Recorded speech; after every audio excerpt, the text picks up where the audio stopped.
Okay, so welcome to step 4 in our Deep Resilience program.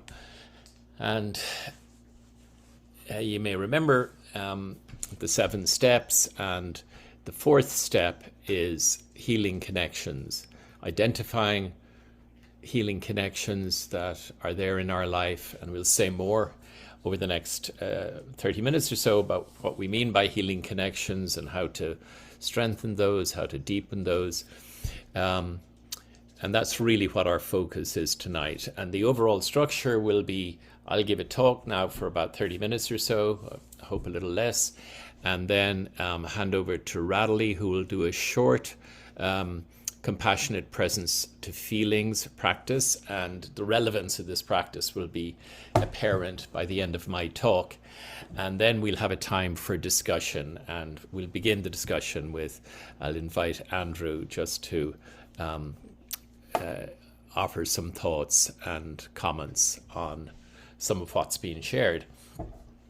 So this evening, in a way, is all about the roots. And you may remember this quote of His Holiness the Dalai Lama, that a tree with strong roots can survive the most violent storm, but the tree can't grow roots just as the storm is appearing on the horizon. So what we're talking about is, how can we build strong roots now?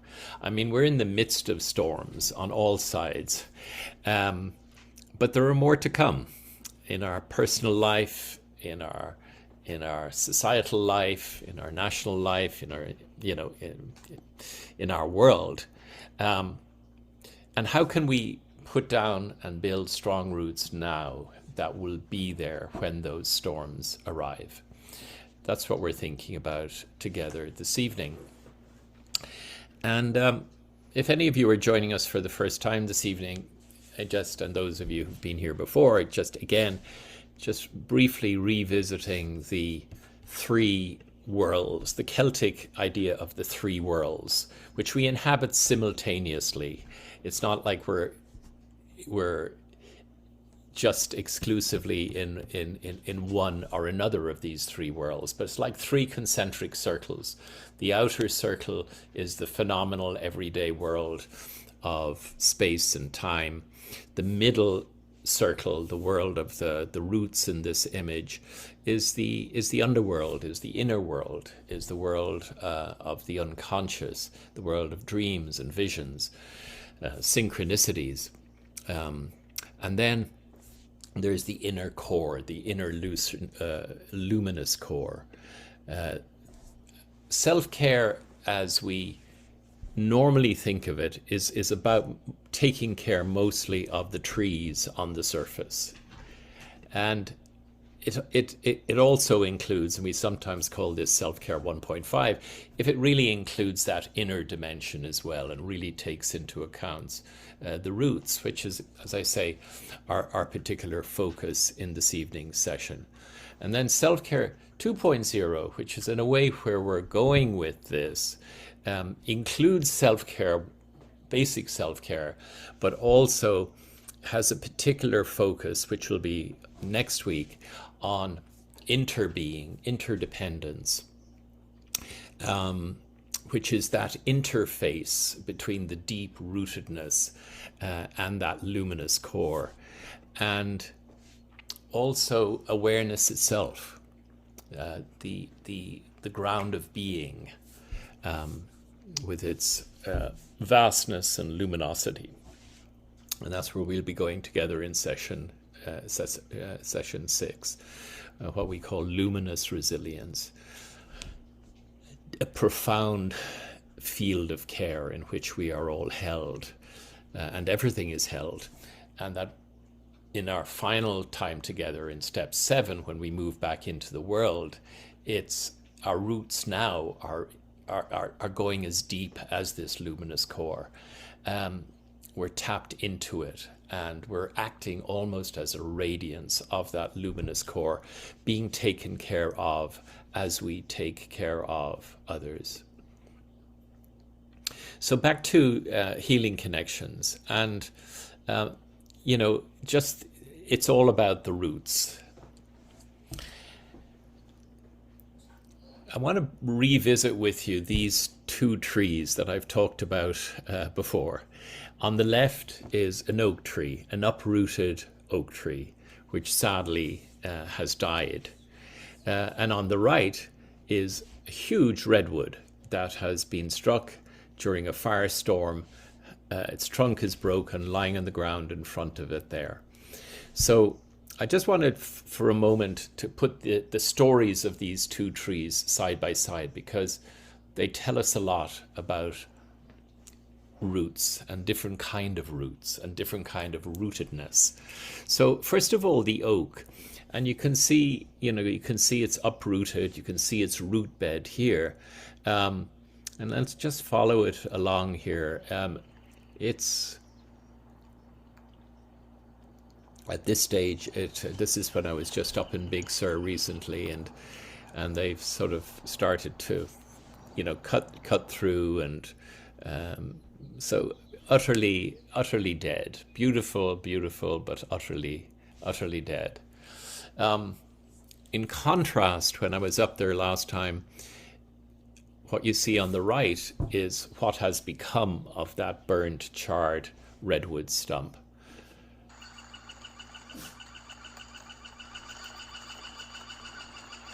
And there it is, just in the softly, gently falling rain and the bird call. So utterly alive. So why the difference? Why was that huge oak uprooted?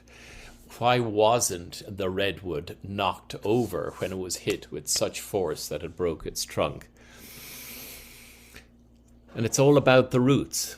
The oak tree has deep roots. It has roots that go deep, deep, and that merge with the mycorrhizal web in the forest and have this incredible exchange of nutrients and information. So it's deeply rooted. It's got its taproot, it's got its deep roots, but it doesn't have what the redwood has. What the redwood has is this incredible lateral root system. It has roots that go deep, that go down into the mycorrhizal network, but it also has this infamous lateral root system that gives redwoods their incredible stability. And that's the reason that redwood remained upright, even though it was hit with such incredible force that its trunk was broken. So I want to think with you together about what this is like as a metaphor, these lateral interweaving, intertwining root systems and these deep roots, this deep rootedness. And I want to think about it in terms of healing connections. And healing connections is a phrase that came from some research that was done by a group of researchers up in Montreal with a small group of people at the end of life. And I know Bal Mount and Pat Boston and Robin Cohen, who did this study. And I think it's an incredible study, and I think it gives us a glimpse into what really matters. I think the end of life, the arena that I've been really, privileged to be able to work in for nearly 50 years now, it's like a microcosm of all of life, but where things come into really sharp focus and become clear, and what's not important falls away, and what is important comes into sharp focus and becomes a lot clearer. So we can learn a lot about the rest of our life from the glimpses we get of what is happening and what matters at the end of life. And so that's the context of this study, and that's the title. And so I want to quickly go through it. And in the resources for this session, I'm going to post this paper so you can look at this paper. And I'd really recommend that you do. Yes, it is a medical research paper, but really it's an incredible document. I've read it many times, and I read it again just in the last few days. And every time I get so much from it. It's just absolutely so rich. It's what's called qualitative research or phenomenological research, which means the study of lived experience, of existential lived experience, people in their everyday lives. The aim of qualitative research is to understand that lived experience and kind of transform it into story, into narrative expression. And the researchers say when they were talking to their participants, they used the term inner life rather than psychological, existential, spiritual, because those words can be kind of loaded and triggering for some. So I'm just going through some basic terminology and then I'll take you quickly through the findings of the study. So they talk about suffering, and they talk about the difference between pain and suffering. And pain is something that's very much associated with our physical body, whereas suffering isn't necessarily anything to do with the physical body. It may be associated with it, but it doesn't have to correlate with physical well-being. So somebody might be on their deathbed with a body that is very weak and beginning to, come to its end, but still not suffering. Or somebody may be really quite well in their physical body and suffering greatly. There isn't necessarily a correlation between the two. Whereas pain is experienced by, a pain in the neck, a pain in the arm, a pain in the hip is experienced in a part of our body. Yeah, it can affect our whole lives, but it begins localized in that way. Suffering, on the other hand, is experienced by the whole person, not by anything localized in the body. It occurs when a perceived threat of destruction is there, and it ends when that threat has passed, or there's a sense of integrity that's been otherwise restored. So that's what they say about suffering. They use the term in the study, quality of life, because they're talking about 20 individuals, all of whom were in the final few weeks of their lives. So it's not about quantity of life, it's a study of quality of life. But what does quality of life mean? And they say the measure they used was the individual's own assessment of their quality of life. So they asked individuals, what is the quality of your life from your perspective? Not from my perspective, but from your perspective. It's modified by all domains of human experience: the physical, the social, the existential, the psychological, the financial, the political. And there's a continuum. At one end, you could say there's suffering and anguish, and at the other extreme, there is integration and wholeness. And in their study, they talk a lot about meaning, and they use the term meaning, and they talk about healing and healing connections and the association between the two. And they say that in those individuals that were able to find a sense of well-being and wholeness, even though they were dying, they had a sense of meaning, whereas those who were experiencing suffering and anguish often had a sense of meaninglessness. And what they found is that meaning-based coping was associated with a capacity to form bonds of connection, which the researchers came to call healing connections.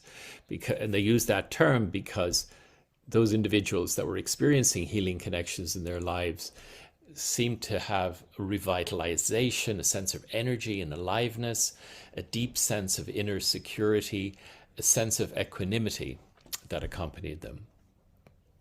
Okay, so here then is the study result itself. There were 21 participants.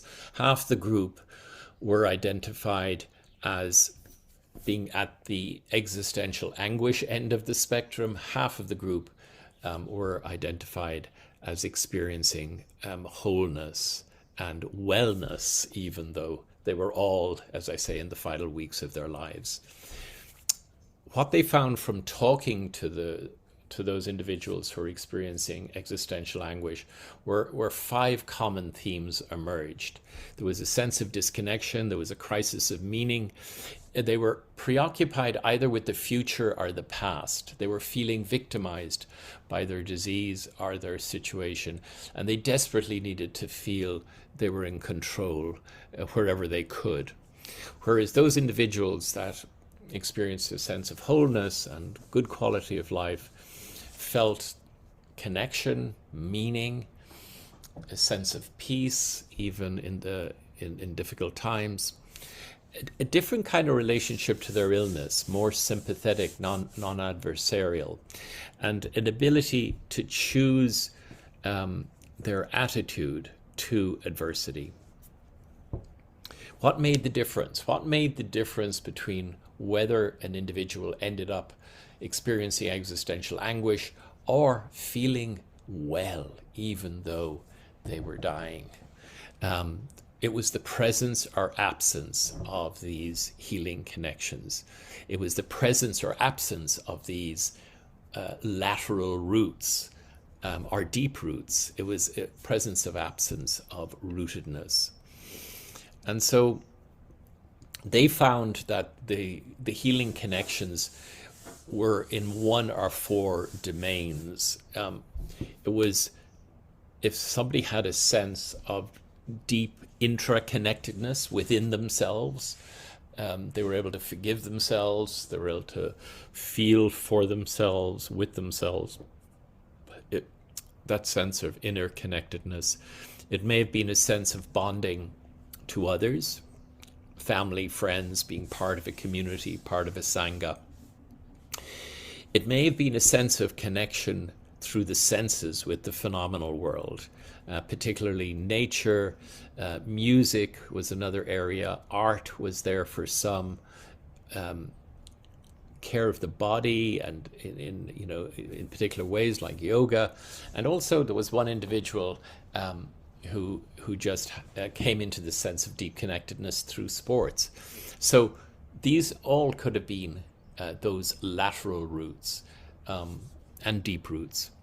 Or it may have been a sense of connection to ultimate reality, whatever that meant for the individual. And they kind of described it as a sense of unity with the cosmos, the more, or for many, a personal experience of God. So two common features then occurred in those that were feeling well and whole and integrated and had that sense of meaning. And that was that they somehow had a capacity to be in and see the present moment as filled with creative potential. They also had a capacity to let go of ego constraints and defenses, essentially the need to control. And that was a common feature of the healing process. And that sometimes involved a conscious act of volition, a choice, that was often experienced as a leap of faith or a trusting step into the unknown. And then this kind of sense of meaning, which really seemed to be transformative. And they said that what seemed increasingly evident to the interviewers was that meaning wasn't an end in itself, like I figured out why this is happening. That's not it. But a byproduct of a related experience, a sense of connectedness. It wasn't meaning per se that brought the person alive, but the underlying experience of being part of something greater and more enduring than the self, and the self particularly with a little s, the ego, if you like. And then kind of, I think pretty much finally, when participants experienced healing, it appeared that the change was a consequence of a greater sense of connection to a deeper self and or a reality greater than themselves. If, as suggested by our participants, a sense of wholeness and integrity can be achieved in the face of death, the dynamic involved must be highly effective indeed. How is this achieved? And they quote a writer called Eric Cassell, who says that the transcendent dimension is fundamental to this shift. He defines this as a life of the spirit, however expressed or known, and adds, when experienced, transcendence locates the person in a far larger landscape The sufferer is no longer isolated by pain, but is brought closer to a transpersonal source of meaning and to the human community that shares that meaning. Such an experience need not involve religion in any formal sense. However, in its transpersonal dimension, it is deeply spiritual. So the difference between the two. I personally have difficulty with the word transcendence. It's kind of, for me, it's more about deep immanence rather than kind of transcendence. But coming into, I like very much the way he describes locating the person in a far larger landscape and a far deeper landscape. Now, one of the stories in the paper, and I really encourage you, as I said earlier, to read the paper in its entirety. One thing I got from rereading it this time were the stories. They're incredible, and they say far better than the kind of more technical description I've just given what we're really talking about here. And I don't really have time, I don't think, to go through Giselle's story with you here, so I'll just recommend that you read it. But just to say that she was a woman who had incredible trauma and loss in her personal life, and then was diagnosed with far advanced cancer, and who just desperately, in a way, was desperately trying to find that kind of sense of deep healing connection, and just wasn't able to. So she was one of the folks who was in that suffering, anguished end of the spectrum. And I kind of really recommend you read Giselle's story, and then, of course, read some of the other stories as well. But it really gives you a deep feeling for how this works. But, coming from that, so we've talked a bit about those at the healing wholeness end of the spectrum, coming into that sense of deep connection, the sense of meaning that seems to arise from that sense of being part of something greater than one's little self, that comes from feeling those bonds of connections with others. But let's go to the Giselle's end of the spectrum. Let's kind of stay here for a bit, because this is where a lot of us are, not just at the end of our lives, but in the midst of our lives. We're sort of locked in this isolated bubble of existential anguish, of low-grade suffering, despair, maybe, although maybe that's a bit of a strong word, but just feeling cut off, feeling alone and unhappy. And I just want to think, what causes that disconnect? What causes the disconnect that results in us ending up feeling alone and isolated, as indeed Giselle did, and others in this study? And certainly one cause, as in her life story, was just trauma, a lot of trauma of different kinds, a lot of loss. But another big element that plays a significant part in this is fear. So there's trauma and there's fear. And so I want to think a little bit about this element of things, because I think fear is what keeps a lot of us shut down and disconnected, because when we're frightened, we withdraw, we close down, we curl up in a shell, in a ball to protect ourselves. So fear can be very disconnective, can be isolating, can cause us to retract into a shell, to circle the wagons to protect ourselves or our loved ones. And as part of that move, to denigrate, to distance, and if necessary, to destroy those that are seen as being threatening to us. So there's the retraction into familiarity and kind of circling the wagons around that. But there is also a kind of really being closed to difference and even perceiving it as a threat. And I want to ask the question, you know, at its core, what are we frightened of? What is the fear in its essence? What is it about? And I think so much of our fear is about pain. That we're frightened of pain, we're frightened of the grief, we're frightened of despair, we're frightened of being overwhelmed by feeling, and we're frightened of feeling. And I think that fear of feeling is actually part of the core dynamic of disconnect that leads individuals feeling isolated, cut off, disconnected, unhappy, and alone. And I think a fear of feeling, and particularly a fear of feeling feelings that are what we sometimes term negative, you know, feelings of anxiety, feelings of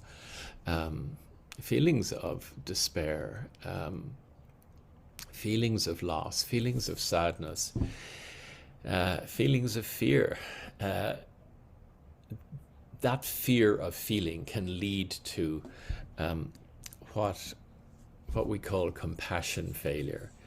And compassion failure is the apathy and the inertia that comes from failing to feel with and for others who are suffering. And I think compassion failure, not just compassion fatigue, is the root cause of so much of what we see getting played out: the othering, the polarization, the objectification, the blaming, the disconnection that we witness daily now in our world, in our country, in our homes, and in our neighborhoods and workplaces, sadly. So, I mean, if this is a correct diagnosis, and it's not just my diagnosis, you know, there are others who concur, and I'll just get to that in a moment. But if that's a correct diagnosis, that fear of our feelings, that we're frightened of our feelings, and that fear of feelings leads to a disconnection from ourselves, but also leads to a lack of compassion with others. If that's a correct diagnosis, and if that's partly, at least, what keeps us locked into that isolated bubble of existential anguish, how can we possibly help someone to make the move from that existential anguish to wholeness?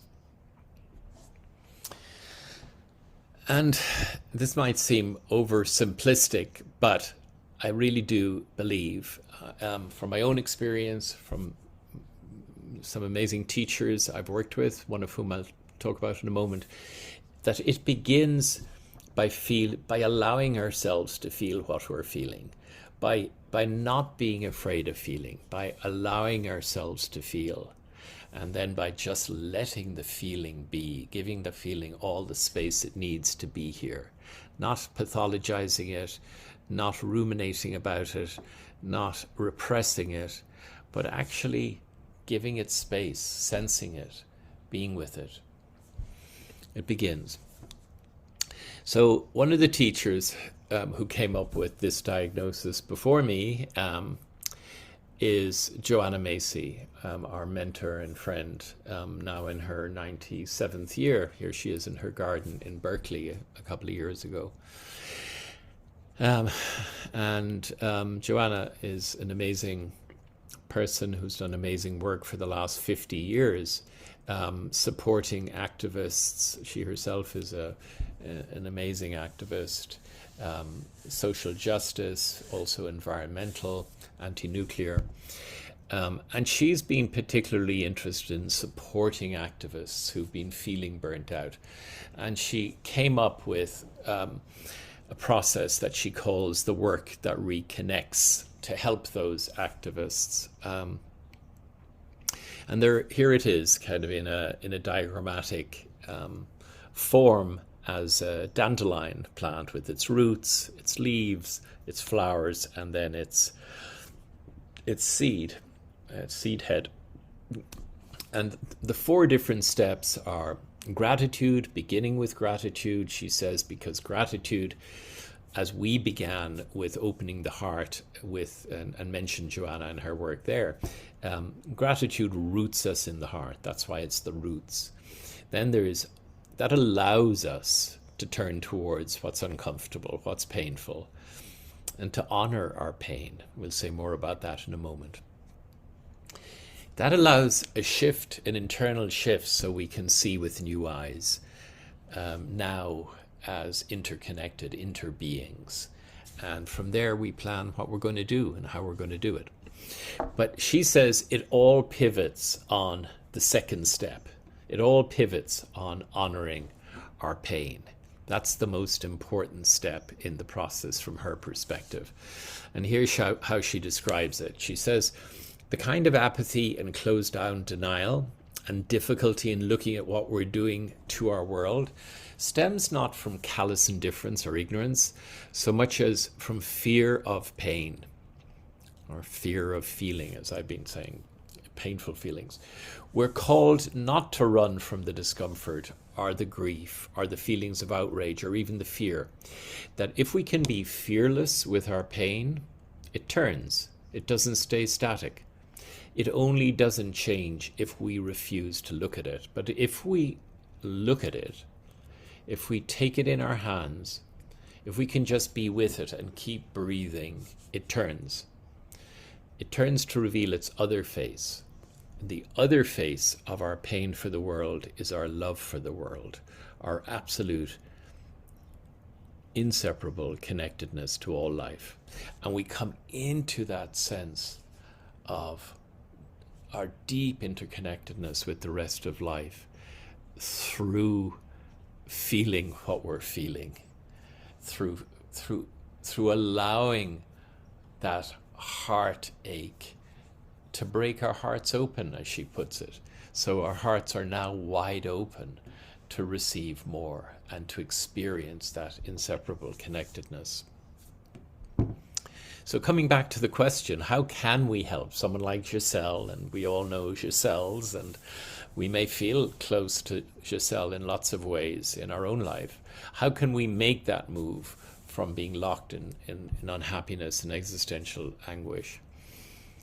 And what Joanna is saying, and what many others are saying, and what we're saying in our program here, is that it begins. It's not what it's all about. It's just one small piece of it, but it begins by feeling what we're feeling, not being afraid, allowing ourselves to feel what we're feeling, and just giving that feeling all the space it needs, just letting it be. And recognizing that acts of warmth, acts of kindness, simple acts of care, of love, are building connective tissue. They're allowing us, they're softening our defenses. They're allowing us to begin to open to what's new and unfamiliar. And then we begin to glimpse difference and diversity, not as threat, but with interest and curiosity and as opportunity. So coming back to our roots, that strengthening and deepening our roots, building our healing connections, is what allows us, like that roots in the dandelion with gratitude, it's that rootedness that allows us to honor our pain, to feel what we're feeling, to allow ourselves, our hearts to be broken wide open to our world. It's deeply countercultural, but remembering that kindness, that self-kindness, as well as kindness to others, is a powerful medicine. And it's also an act of resistance, because there's just so much in our social fabric at the moment that is disconnective, that is feeding the fear, that is feeding the divisiveness and the polarity. So an act of kindness is an act of defiance, it's an act of resistance. And so that's all kind of a lead in to Radley now, leading us in a short compassionate presence to feelings practice, which is a practice that we've learned and really value so much from John McCransky. And we've already introduced his field of care practice, but this is his compassionate presence to feelings practice, which is very much in harmony with Joanna's honoring our pain. So, Radley, over to you.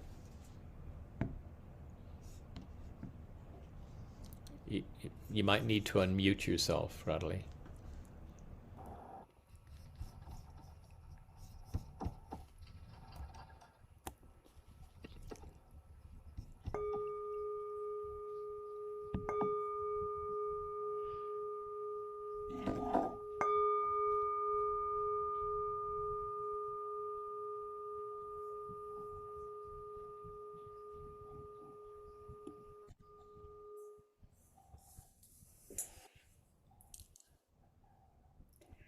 Let yourself settle into the sensations in your body.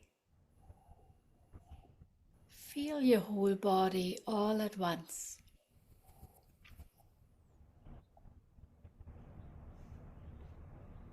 And let your awareness sink down from thinking, forehead, mind, down into the felt sense of your body all at once.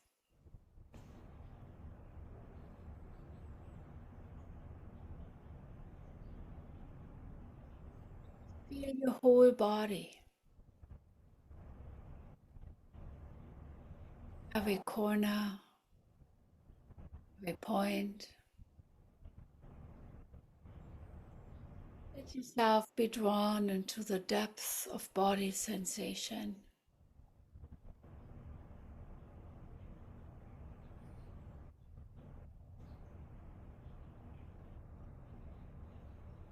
Notice breath arising from this body sense of feeling and dissolving again.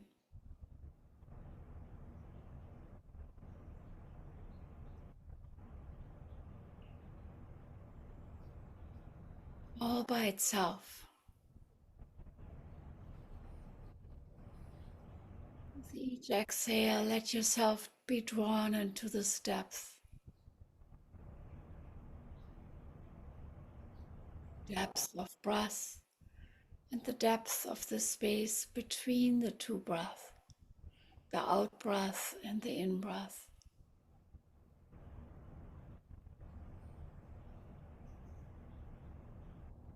The depth of body, depth of breath.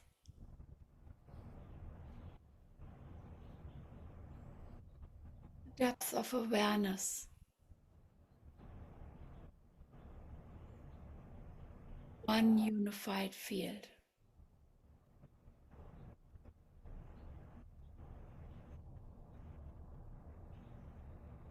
For a moment, just let yourself be aware that you are aware.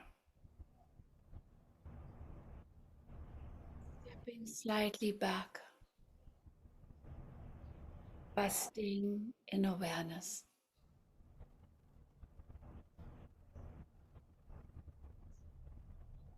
For a moment, let a memory come forwards.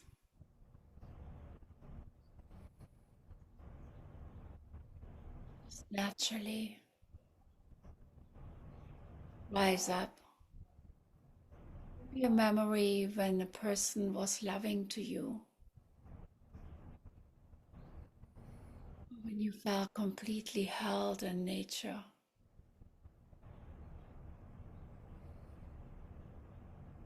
Or when somebody saw you for who you really are.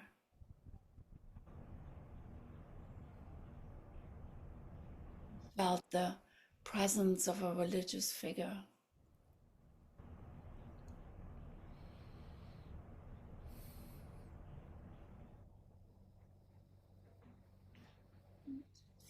Let yourself feel this felt sense of this loving awareness.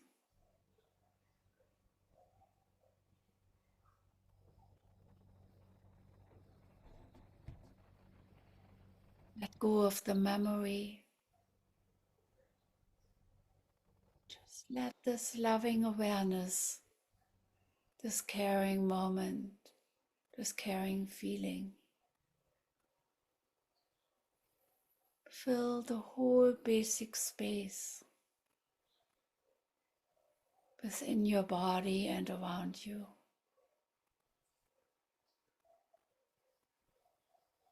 This whole vast field of awareness.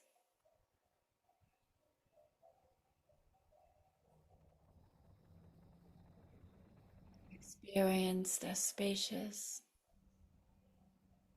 lucid, limitless boundlessness.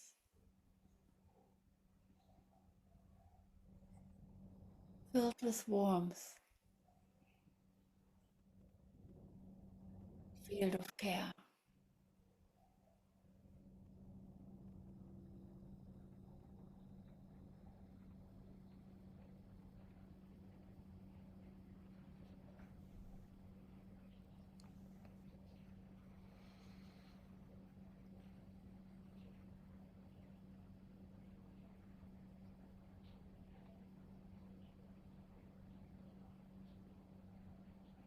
This whole energy of care, of warmth, filling the space within and around you.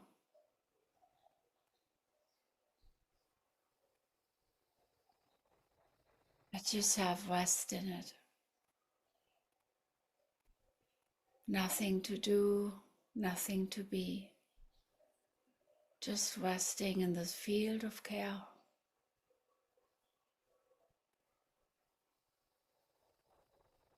But then there also might be a feeling, a thought that comes up, that intrudes. Maybe a feeling of anxiety or worry. Just a feeling of something being wrong. Maybe some fear.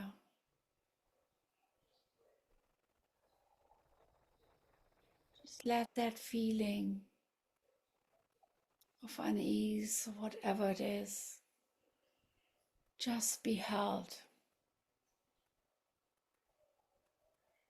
in this vast, limitless, boundless field of care.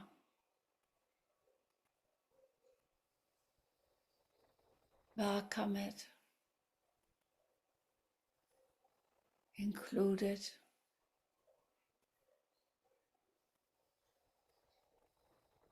Being with your anxiety or fear or whatever it is, like a friend being with a friend, letting this field of care, holding the suffering that you experience. Just let it be there.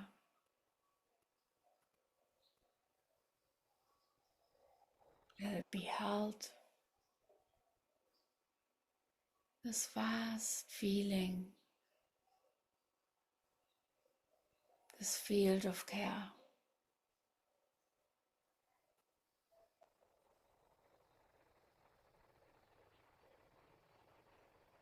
Letting it uncoil all by itself.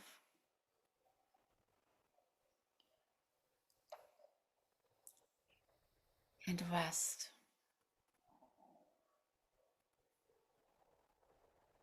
This field of loving awareness.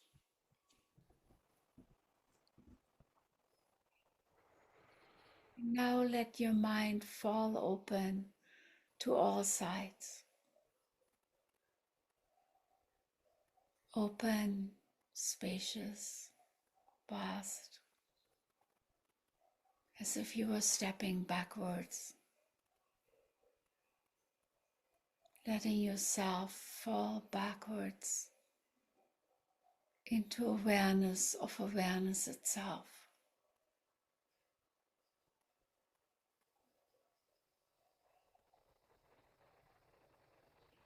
Just resting in it.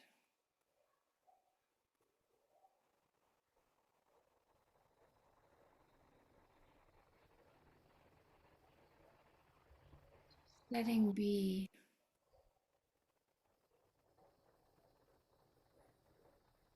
Just being here now. And know this field of loving awareness is only a moment of remembering away. Only a moment of remembering away.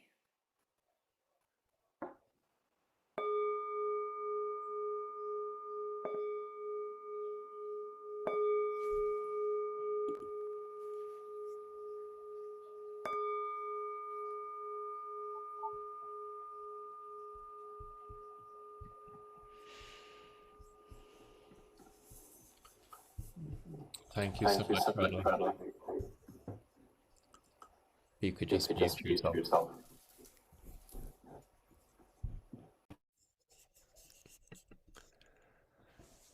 And so we just have a little under like 10 minutes or so, just to have some time to reflect together in some discussion. And just to help the discussion, just ask yourself, what are my healing connections? How healthy are they? With whom, where, and with what are my roots, my rootedness? Who and what for me is family, forest, sangha, community. And I think a big one is what frees me from fear, from the grip of fear that can be so destructive. It's not that we become fearless. There may still be fear, but it's just no longer, driving the car. It's no longer in charge.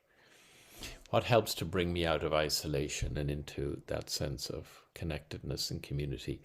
And what one step can I and will I take to strengthen my roots and healing connections? So, Andrew, if I could turn to you and just invite you, if you had any thoughts or comments you'd like to share, just to Yeah. pick this up. Wow. Thank you, Michael. Wow, I'm in such a such a deep bliss. Thank you, Bradley.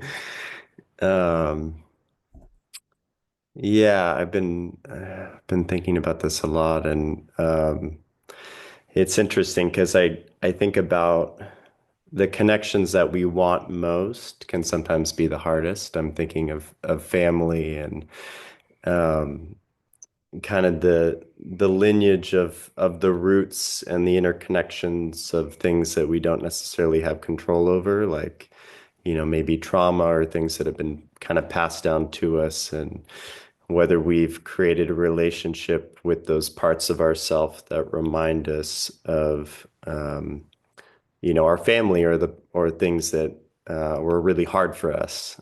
And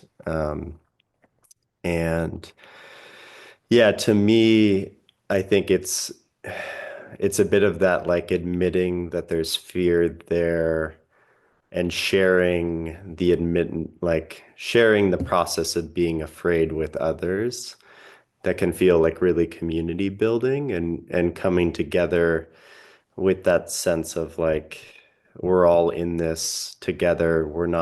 It's not an isolated, I need to do this on my own sense of like building courage, but a sense of building courage out of the fear of we're holding each other in that way of like those interconnected roots. And yeah, I think about the Sangha, a place of practice, and how much we need places that just like we can all just sit in fear in order for courage to emerge, because it always emerges from fear. But yet there's never enough safety or space for us to sit and allow courage to emerge, um, not from an isolated place, but a place of like togetherness. And so I think it's really cool that we have this setting to like be in the parts of ourself that feel really afraid of what's happening. And yeah, and even though there's practices that I have of like reminding myself that number one, I'm never alone. That if I just look outside my window, the frogs I can hear, the nature is just like everywhere you look, it's reminding you that you aren't alone. So if you can stay in that state of mind and being, um, then you can kind of rest back on the tree and know that it's supporting you, which is also really, really nice, because we can't always have our human connections that we want so deeply. So it's Mm, a nice backup. mm, mm. Yeah. Thank you, Andrew. Thank you. Yeah. So let's thank you for that so much. Let's just open up for anyone who'd like to respond to what Andrew's just shared, or anybody with any other thoughts or comments or questions or reflections, stories. Alex? Hi, that was very, very rich. And when you were talking about the study they'd done, I was thinking one of the things for me is when we can sit with our pain, when we can notice it, and um, there's agency in that moment. And for me, the agency is instead of using a word so much like courage, just knowing that there's some type of thing I can choose. I'm choosing to be with the feeling. It's an intentional thing, Mm, and I'm not judging it. And when I'm in that space, also feeling not judged by others. mm, And the beauty of nature.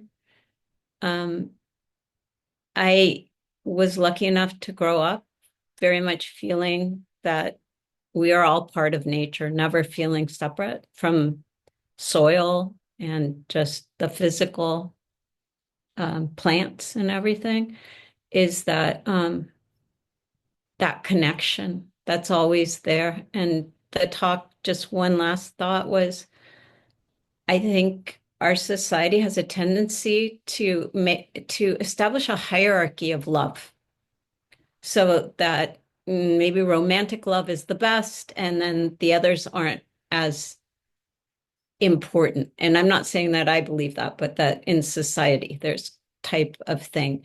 And there's a writer, Bell Hooks, and she talks a lot about, just acknowledging all the types of love that we come in contact with every single day. mhm, And for me, that really helped, it helped deepen even my loving kindness practice. mhm. And just, and that was it. It just, sorry, I just spit out a lot of things that this was so dense, what you just said. It just like percolator, percolator, percolator. Thank you, Alex. Yeah, and thank you. And just yeah, what really struck me, kind of what resonated between some of what you shared and what Andrew shared. I just had that image of you, Andrew, kind of leaning back against a tree, and listening to the frogs, and kind of coming into that sense of being held in community in nature. And if so that's one doorway into it. And and that's why we began this program, and why Joanna begins with gratitude as a way. It's really about, first of all, we really need to be held in that field of care, not just conceptually, but really feel it. All those kind of loves that Bell Hooks described, just opening to that, letting that infuse our whole being, kind of bringing back memories where we've experienced that, and then unhooking from the memory and just dropping into the experience of that, and letting that infuse our whole being. And then that allows us to feel our fear, and to feel our grief, and to feel our sadness, because we're not alone. We're held. And that's what I liked what you said, Andrew, too, about courage as an emergence, that kind of, And courage literally means large-heartedness, you know, having a heart big enough to feel, open enough to feel. So thank you. But anyway, please, I'd love to hear from anyone else who has any thoughts or comments or questions. Miranda, please. Yeah.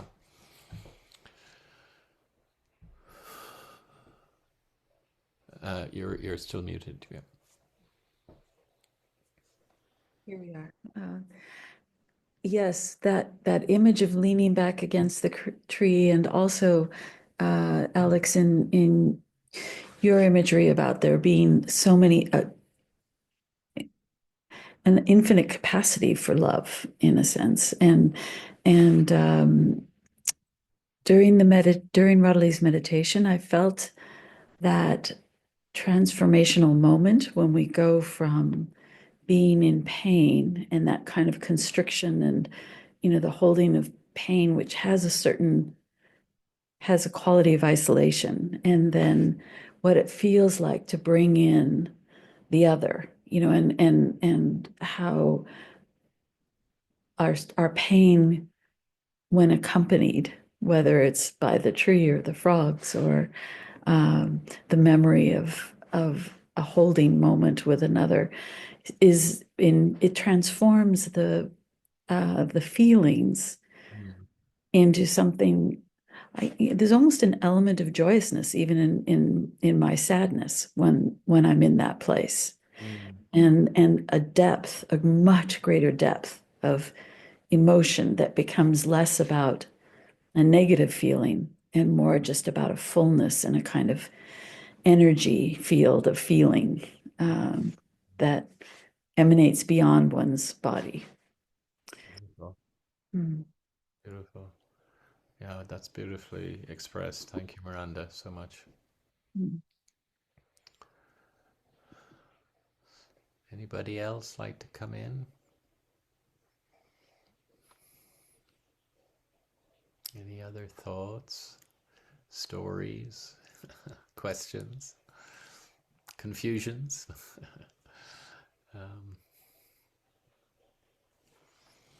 I was also just thinking about how scary. I think what hit me with your presentation too, Michael, is we don't think of feeling like we teach feelings to kids, or we don't teach feelings in some way they already feel, but you know, emotional intelligence and all these things. But to think of feelings as being scary, and that we've adapted this fear around just being able to be free to express how we feel.